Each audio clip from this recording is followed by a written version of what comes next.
नाज़रीन, आप लोगों ने पिछली वीडियो में देखा कि यूएई बरतानिया के कब्जे से आज़ाद हो चुका था और शेख राशिद दुबई के किंग बन चुके थे।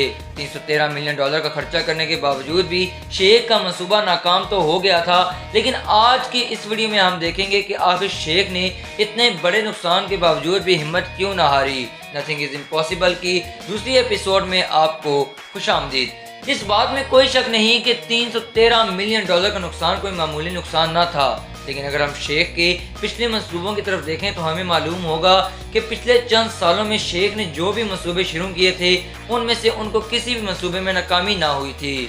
साल 1985 में शेख राशिद बिन अल मखतूम ने एमिरेट्स एयरलाइन का इफ्तिताह किया, जिससे दुबई को माशी तौर पर काफ़ी ज़्यादा फ़ायदा हुआ। आज ये एयरलाइन दुनिया की बेहतरीन एयरलाइन में से एक है। ये एयरलाइन मुख्तलिफ क्रिकेट मैचेस के एम्पायर की स्पॉन्सरशिप भी करती है। साल 1994 को 1 मिलियन से ज़्यादा सयाहों ने दुबई का विजिट किया। जब दुबई ने यह देखा कि बहुत से सयाह दुबई आ रहे हैं तो साल 1995 में जुमेरा होटल की तामीर शुरू की गई। ये होटल साल 1997 में बनकर मुकम्मल हुआ और इस होटल में 598 कमरे, 19 बीच विलास और 20 रेस्टोरेंट और बार्स बनाए गए थे। साल 1999 में बुर्ज अल अरब की ओपनिंग हुई। बुर्ज अल अरब की लंबाई 321 मीटर है और ये हाइट एफल टावर से भी बड़ी है। इस बिल्डिंग का अपना एक हेलीपैड भी है और ये होटल दुनिया का सबसे पहला 7 स्टार होटल भी है। साल 2000 के अंदर दुबई इंटरनेट सिटी बनाने में भी कामयाब हो गया और इसी साल 3.4 मिलियन सयाहों ने यहाँ का विजिट किया और इससे पहले सयाहों की इतनी बड़ी तादाद दुबई में ना आई थी।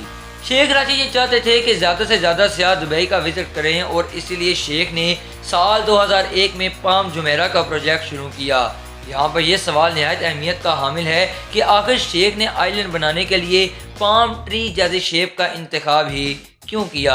हालांकि दुनिया में अब तक जितने भी आइलैंड बनाए गए थे उनमें से ज़्यादातर आइलैंड सर्कुलर शेप में ही बनाए गए थे।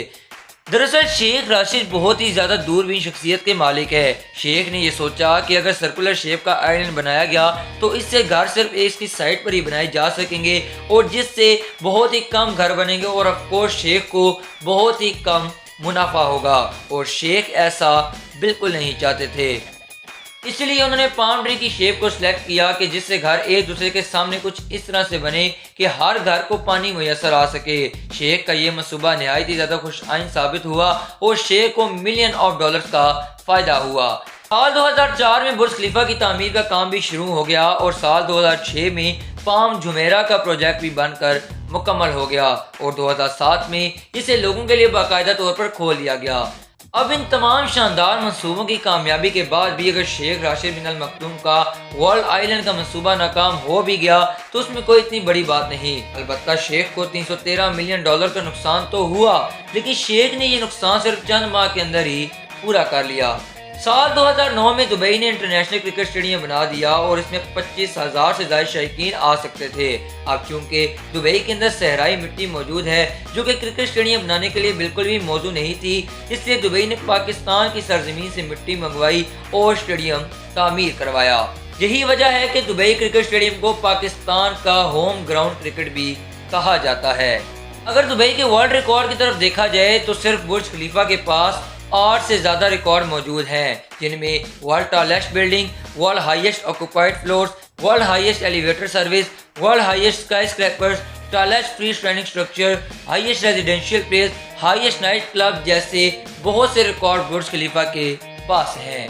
दुबई दुनिया का पहला टैक्स फ्री मुल्क भी है, लेकिन यहाँ पर सोचने की बात यह है कि आखिर फिर इसकी इकोनॉमी इतनी स्टेबल कैसे है, क्योंकि कोई भी मुल्क जब भी लोगों को बेनिफिट देता है तो बदले में उनसे टैक्स वसूल करता है। लेकिन दुबई के शेख टैक्स से नहीं बल्कि उन्होंने फाइन की रकम को इतना बढ़ा दिया कि टैक्सेस की जरूरत ही ना पेश आई। इससे दुबई के शेख को 2 बड़े फायदे हुए। सबसे पहला, लोगों को आज़ादाना कारोबार करने के लिए बहुत ही ज़्यादा आसाइश मिल गई और दूसरे नंबर पर लोग कानून की पासदारी करने लगे। दुबई की पुलिस के पास दुनिया की तेज तरीन गाड़ियों में से एक बुगाटी वेरॉन मौजूद है। ये गाड़ी दुबई पुलिस को 2013 के अंदर दी गई थी और ये कार सिर्फ और सिर्फ 1 सेकंड के अंदर अंदर 0 से 60 माइल्स पर आवर की रफ्तार तक जा सकती है। سال 2022 کے اندر دبئی نے دبئی فیوچر آف میوزیم کھولا۔ عام طور پر میوزیم میں پرانی چیزیں رکھی جاتی ہیں، لیکن دبئی کا یہ فیوچر میوزیم ایک الگ نوعیت کا میوزیم ہے۔